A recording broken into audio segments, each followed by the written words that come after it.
The following program is brought to you by your friends at Podcast One. The Scariest Stories Are True. Amazon Prime exclusive, Lore, is a chilling 6-episode anthology series from an executive producer of The Walking Dead and an executive producer of The X-Files. Based on the podcast phenomenon with over 70 million downloads, creator and narrator Aaron Mahnke explores the most terrifying tales throughout history. Each uniquely creepy episode takes a myth that's rooted in historical folklore and twists it, exposing timeless errors that still haunt us today. From haunted dolls to ice pick lobotomies, Lore will explore the horrifying history of some of the best-known and creepiest urban legends. The Amazon series uses a unique mixed media blend of archival footage, animation, and reenactments to bring these historical horrors to life. Real life can scare you to death. Watch now, exclusively on Amazon Prime Video, and learn more at www.amazon.com/lore. That's amazon.com/lore. I see a charred body of a little infant that may be a year and a half, 2 years old. It's not rational. It doesn't make sense. Why would you come across a burned baby? I mean, we see some strange things out here sometimes, but you just don't see burned babies laying around.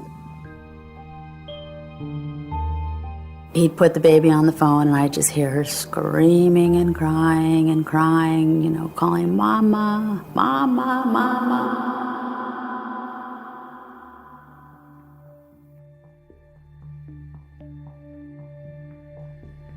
In October of 1990, a rancher and his 5-year-old son made a gruesome discovery while driving cattle through the Arizona wilderness. Laying at the bottom of a ravine was any father's worst nightmare: the charred remains of what appeared to be a baby girl. Any murder is a tragedy, but when a child dies violently, investigators in the community are even more motivated to solve the case. But as police begin to investigate, they found quite literally nothing. No missing person report, no evidence, and no suspects. Authorities were forced to name the 1-year-old child Baby Jane Doe, and the case went cold. That little girl would remain nameless for another 6 years until a single tip led investigators straight to her killer's front door. From A&E, this is Cold Case Files, the podcast. I'm Brooke, and here's Bill Curtis with the classic case, Baby for Sale.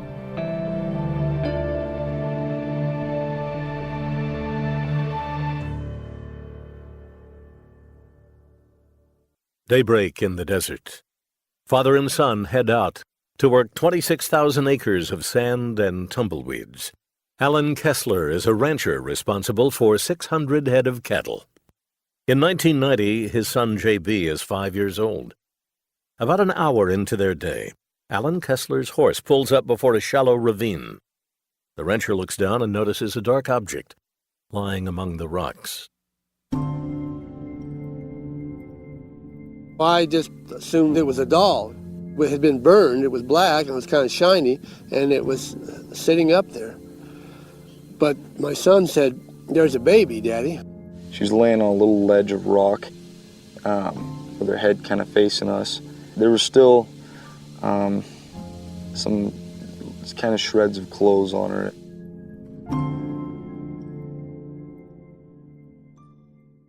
A call is made to local authorities. Yavapai County Sheriff's investigators Ernie Cox and Frank Valentine respond to the ranch. I see a charred body of a little infant that may be a year and a half, 2 years old. It has its hand up in the air, and it's like looking up into heaven. You think that maybe the baby was alive, trying to cry, trying to ask for some help or something. Cox and Valentine notice the crime scene is located near a freeway turnoff, a popular stopping spot for passing motorists. It was popular to dump trash for some of the locals, illegal dumps. So we started looking for tire tracks, footprints, anything that would give us a clue as who had come and gone. Valentine locates a set of tire tracks and the impression of a cowboy boot, still fresh in the Arizona clay.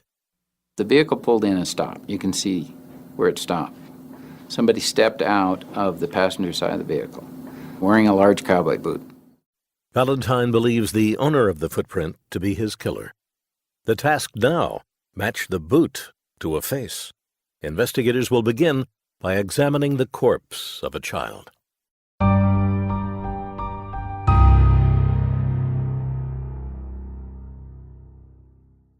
Dr. Philip Keene is the medical examiner for Yavapai County. In 1990, he conducts roughly 70 autopsies, very few involving the murder of an infant. Keene glances over the charred remains laying before him, looking for any identifying features. We were able to establish that this was a female, that it was Anglo, and we estimated this child was anywhere from 10 months up to maybe a year and a half or 2 years of age. Investigators tell Keene they are especially interested in putting a name to their victim. The coroner, however, offers little in the way of hope. Visual is not reliable. Fingerprints are reliable, but they are not kept on file for people under the age of 8 in the state of Arizona. Dental records are fine, but they're not very good in children who are still in the process of erupting teeth through the gums. Keene takes an inked impression of the infant's feet for his files and draws blood for a possible DNA comparison sometime in the future. Keene determines that the child was burned post-mortem. Unsure of how his victim was killed, the doctor marks the cause of death as an undetermined homicide and completes his autopsy with more questions than answers. Your mind has to rush to all the possibilities of who is this child, why is this child abandoned in the high desert as it was, and what is the story that is behind this child's demise. Keene labels the victim Baby Jane Doe, sends a copy of his medical report to investigators, and waits, like everyone else, for someone to provide some answers. Inside a small office, investigators Valentine and Cox cull through piles of missing persons reports, looking for their Baby Jane Doe. You can't have a child that's a year and a half old that's suddenly missing from a family without explanation. It just, it's something that's going to turn up.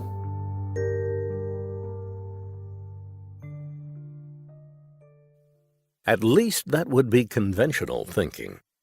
Medical reports are circulated and a composite sketch of the child is developed, generating plenty of leads, but little real heat. We had leads from all over the place. None of them panned out. But that's kind of the price you pay. That's what you get when you put out a shotgun information, try to get as much as you can. One of those could. You just never know. You get upset and trying to figure out, where do we go? There's somebody out there knows something, and we need to make contact with them somehow and get them to tell us any little thing so that we can go on further and find out who this child is and who's the responsible party of their death. 2 months after she was first found in a ravine, Baby Jane Doe remains unidentified. Her body is buried at a local cemetery, and the investigation into her case goes cold. Gerardo Vasquez is 38 years old, an amateur boxer and a social worker in Tulare County, California. In the summer of 1994, Vasquez also finds himself in a relationship with a woman who has a burden she needs to share. She mentioned that she knew of a murder that had taken place. And I go, who did the killing, And she said, my brother-in-law. And then she quieted down again, and I could see her tensing up. Determined to learn more, Vasquez presses his girlfriend for information. I asked her, who did he kill? And that's when she said, his baby. And immediately I said, we're going to have to tell somebody.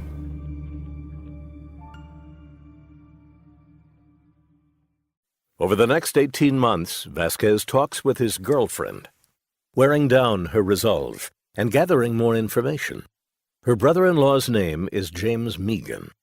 According to Vasquez's girlfriend, Megan and his wife Lillian tried to sell the child out for adoption in Las Vegas. By January of 1996, Vasquez feels like he has gotten all the information he can and is ready to go to police. It is an act that will jeopardize his relationship with a woman, and the only thing Vasquez can do. I knew that I was starting on a difficult journey and that there was no script for this journey. I didn't know what the outcome was going to be. All I knew is what the next thing was, what I was going to have to do. I was going to have to report it, and I was going to have to let the cards fall where they do. But I felt like I didn't have a choice. On January 11th, Sergeant Ken Hefner takes a call. At the other end of the line is an amateur boxer named Gerardo Vasquez, with a story about the possible murder of an infant. We get information like that quite often. We get calls almost on a daily basis, people wanting to report homicides, sometimes with very vague information on very old situations. According to Vasquez, James and Lillian Megan tried to sell their daughter for adoption in 1990. When the scheme turned sour, the Megans took their daughter back and allegedly killed her.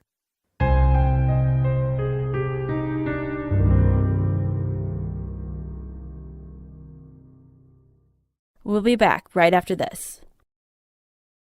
I learned something shocking from an FBI report recently. Do you know what the average property loss from just one home break-in is? $2,316. Think of it. One burglary. Over $2,000. If you tally up all the burglaries in this country, it's worse. The total loss is in the billions. With so much to lose, I'm telling you, it's as important as ever to protect your home. Try it with Simply Safe Home Security. Simply Safe protects every door and window in your home. You get motion sensors, entry sensors. The system is completely wireless, so you can set it up yourself without drilling holes in your wall. And you have professional alarm monitoring around the clock, ready to send police. That's $15 a month. You can be sure that your home and your things are protected. Go to simplysafe.com/coldcase and get a special 10% discount when you order today. Or, if you want the security system today, visit your local Best Buy. You can get it there too. You'll have your home protected by tonight. Hi, I'm Allie Hilfiger. And I'm Steve Hash. And we're the hosts of Sit-In on Podcast One. Join us as we travel around the world visiting creative people in their homes, studios, and the places they work to discuss their story process and basically everything in between. We're sitting down with the biggest names in the world of fashion, art, and music like Tommy Hilfiger, Gigi Hadid, Bryan Adams, Martin Lawrence Ballard, and Xana Roberts. Check out new episodes of Sit-In every week, exclusively on the Podcast One app, Apple Podcasts, or PodcastOne.com. Now, back to the case. 6 years after the body of Baby Jane Doe was discovered, investigators finally had a name. Actually, they had two names, James and Lillian Megan. They didn't have the baby girl's name, though they thought they were on the right track to find it. Thanks to Gerardo Vasquez's tip, they had a lead. According to Vasquez, the Megans had conned another couple in a really perverse way. They sold them their baby and then tried to shake more money out of them. When the couple refused, the Megans took their baby girl back. And then, they killed her. With such serious accusations flying around, investigators knew they had to find out exactly what the Megans had done with their daughter. And they knew where to start. Armed with this information, Hefner runs a background check on the family. I did some research. I saw that there was a child, a female child named Francine, born to them at the right time frame. Hefner continues to follow the paper trail to the Bureau of Vital Statistics, where he finds no evidence of Francine Megan's demise. Then Hefner polls the local school district, looking for evidence the girl ever attended grammar school. Francine was not in school. She was born. She should be in school. She isn't in school. We can't authenticate that she had died in some proper or reported way. At this point, because we know that the child was actually born and never made it to school years later when it became school age, we have serious concerns that the story's going to pan out to be true. Detective Tom Thousand works the case with Hefner. He unearths adoption papers for a Francine Megan filed 6 years earlier. The family seeking custody of the girl, an Orange County couple named Dennis and Valerie Jensen. On January 22nd, Detective Thousand finds Valerie Jensen living and working in Southern California.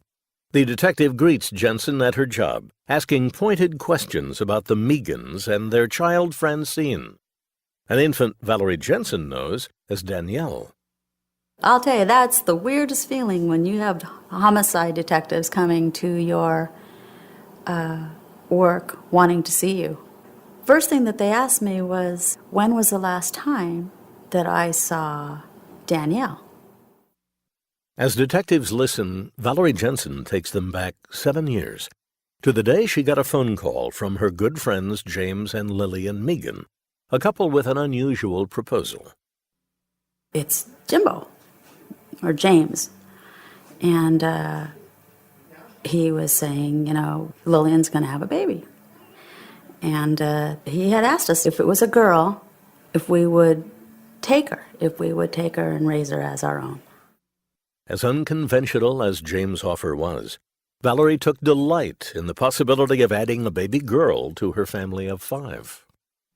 We couldn't have any more kids at the time, and we were a family of boys. I wanted a daughter, I did, and this was just the too good to be true type situation. 7 months later, Valerie Jensen got a second call. This time it was Lillian Megan on the other end of the line. I answered the phone and she says, "Come pick up your daughter." Okay. You're kidding? No, come pick up your daughter. She's waiting for you. Valerie tells police she and her husband traveled to Las Vegas, where they found James and Lillian Megan living in a motel room far removed from the bright lights of the city. It wasn't like the nicest place. It was sad. The baby was laying on a bed by herself, and I picked her up, and she was just, that was it. It was over. I knew that she was going to go home with us.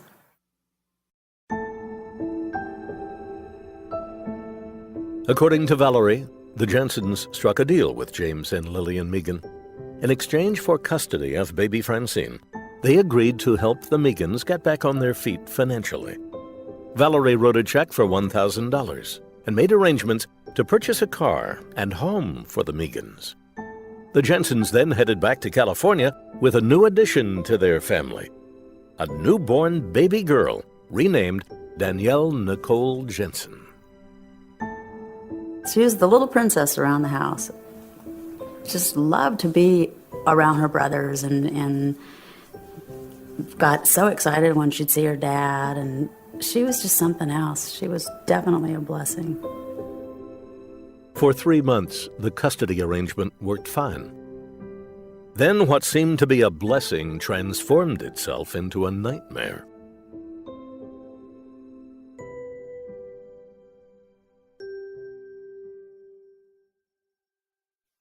It began with calls from Lillian Megan, asking questions about the child. It started getting kind of tense, constant communication with Lillian and, placing demands, and all of a sudden now you're going to try and start telling me how to raise this child, and that wasn't what I was going to do.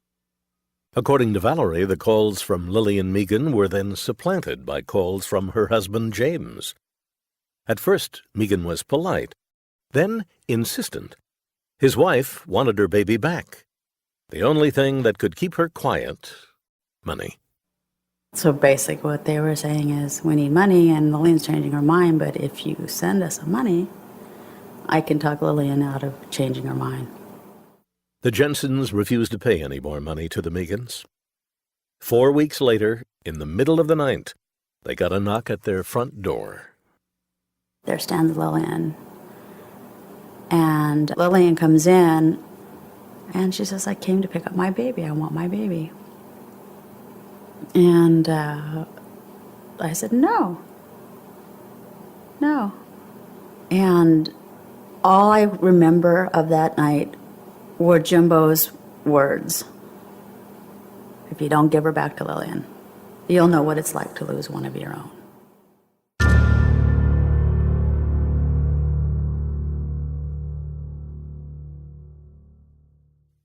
Openly afraid of her former friends, Valerie Jensen handed over Danielle. It was the last time she would ever see the girl, but not the last time she would hear her. As Valerie explains to Detective Thowson, She heard Danielle's voice at least one more time on the phone in September of 1990. Jimbo would call and he'd put the baby on the phone, and I'd just hear her screaming and crying, you know, calling Mama, Mama, Mama. And he just was irate. He was, she won't shut up. All she does is cry. And investigators digest Valerie Jensen's story and believe it, leading them to an inescapable conclusion. Unable to wring any more money out of the adoption scheme, and stuck with a daughter he did not want, James Megan took the short way out and killed his own child. The problem is, without a body, how do cold case detectives prove it? Their next move, pay a visit to James Megan and bring a picture of James' daughter.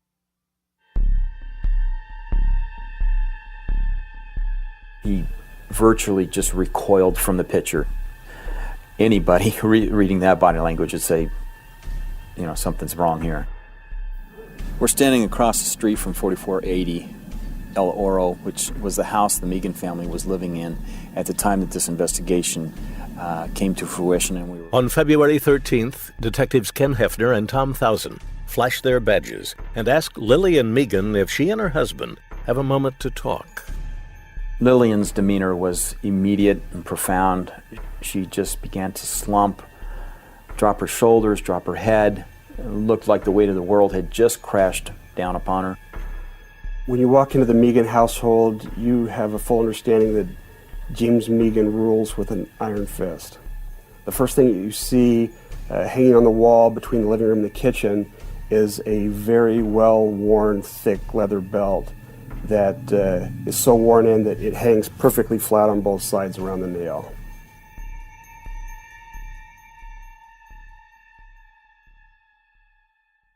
Detectives questioned James and Lillian Megan separately about their daughter Francine, a child the Megans allegedly sold to an Orange County couple in 1989, a child investigators now believe has been murdered.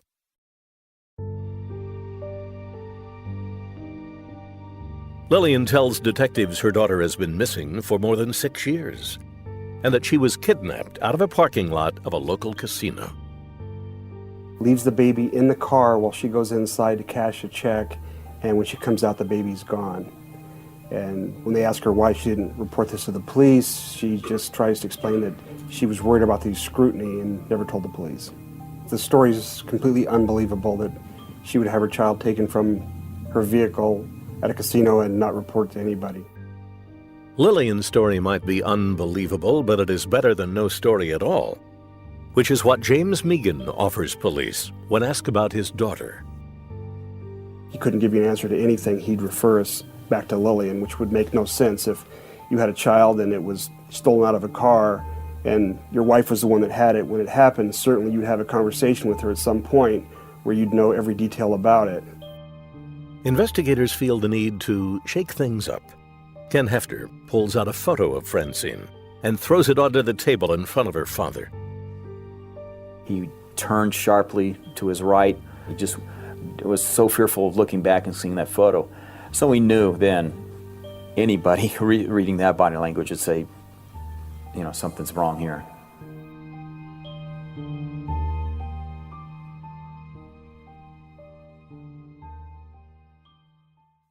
Something is indeed wrong, but without a body or some idea of what might have happened to Francine Megan, cold case detectives are forced to play a waiting game.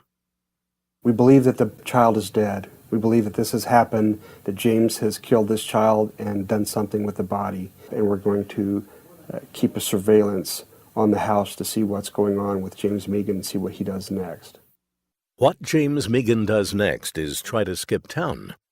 In the early morning hours of February 14th, 1996, a surveillance team tracks the Megans heading out of Las Vegas. We ended up stopping the Megans as they're about to head out of town, which I'm sure just was another situation to them that just shocked them back into reality. You're not going anywhere. You're not going to slip out in the early morning hours and drift away, and this thing's going to, just be forgotten. Detectives have enough to hold James Megan on a charge of murder, but not nearly enough to support a conviction. Cold case detectives decide to reach out to the public. And we're looking for the help of people who knew the Meegans, who may have lived next door to the Meegans, who may have heard what they may have said on this issue, to come forward and help us. In short order, neighbors and friends of the Meegans line up to offer detectives any information that may help the case. One such person, a friend of James Meegan's named Marcel Pete. According to Pete, he and Meegan had a conversation that turned into a confession to murder.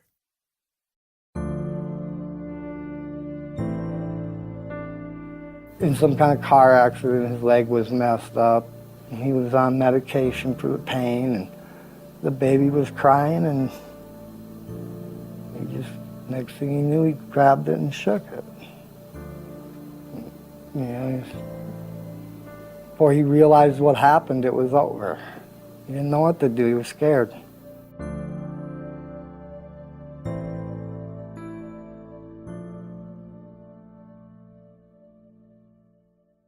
That was huge. I mean, that's kind of evidence that is very damning when your best friend comes forward. And you can tell the man took no great pleasure in telling us what he knew, but it was the truth, and he was going to get it out. Pete's information advances the case against James Meegan significantly. Cold case detectives, however, realize they still have a major hole. If Meegan killed his daughter, what did he do with the body, and where is it now?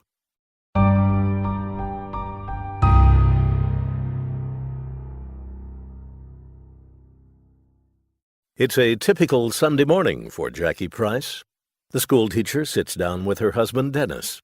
Over coffee and breakfast, Price peruses the newspaper. On the second page of the Prescott Courier, a little story caught my eye that said that a man had been arrested and was in jail, but they couldn't find the body of his daughter that was missing. The article strikes a chord with Price, who remembers the body of a baby found burned in the Arizona desert 6 years earlier.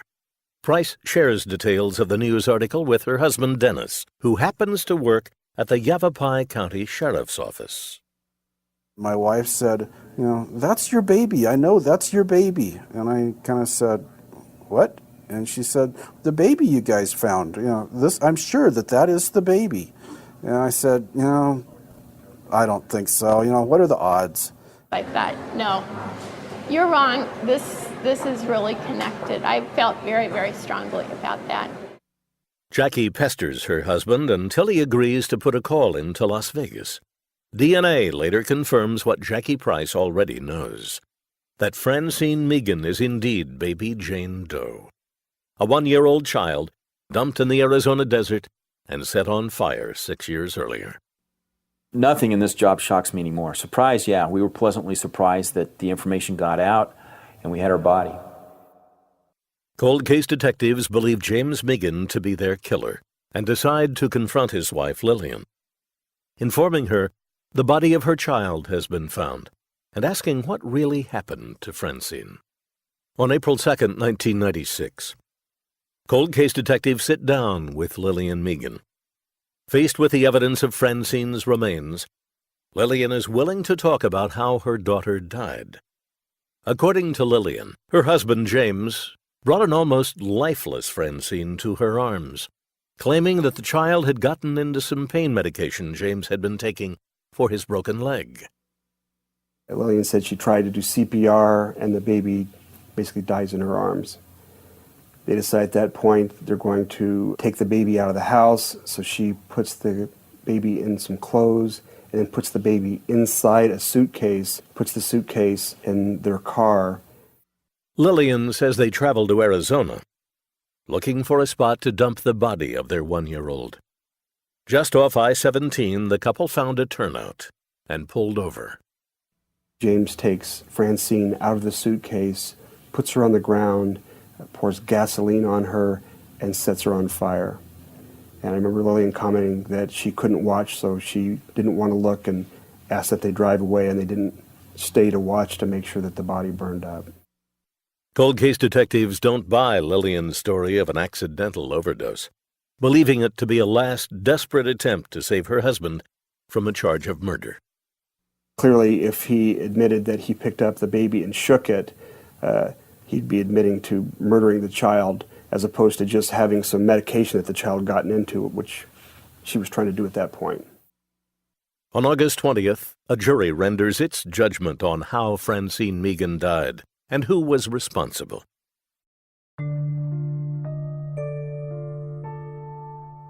Her father, James, is convicted on a single count of first-degree murder and is sentenced to life without the possibility of parole. Francine's mother, Lillian, pleads guilty to negligence and draws a term of 18 years.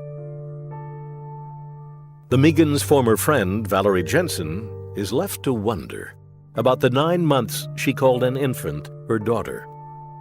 9 months that unfortunately turned out to be the better part of a lifetime for Francine Megan. She wasn't given a chance.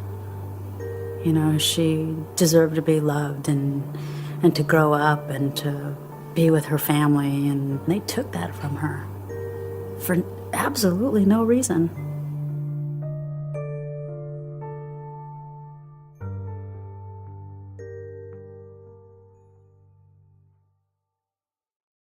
The Jensens will live with their brief memories of Francine forever, and so Francine will never be forgotten. But is that justice? Is retribution even justice at all?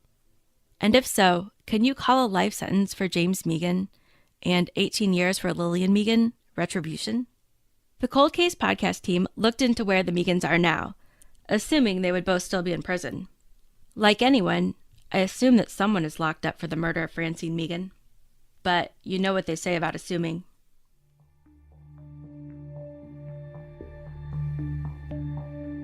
In 2007, Lillian Megan was paroled after serving just 10 years of her 18-year sentence. And despite an initial ruling of life without the possibility of parole, James managed to apply for parole in 2011, just 2 years after Lillian. And his parole was granted. That's right.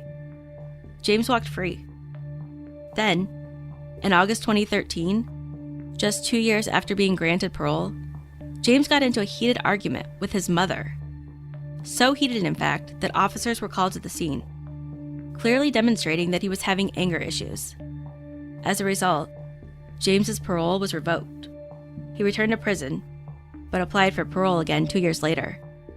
And in August 2015, James was paroled again. He's currently a free man. I won't get into whether or not James and Lillian Megan should be free, or whether I think they're rehabilitated. But I do wonder whether there's any justice for a little girl whose life was taken before it even really began.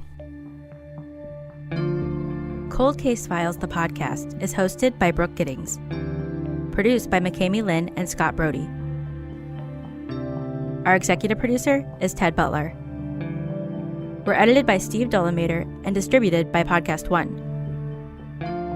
Cold Case Files Classic was produced by Curtis Productions and hosted by the one and only Bill Curtis. Check out more Cold Case Files at aetv.com and by downloading the A&E app.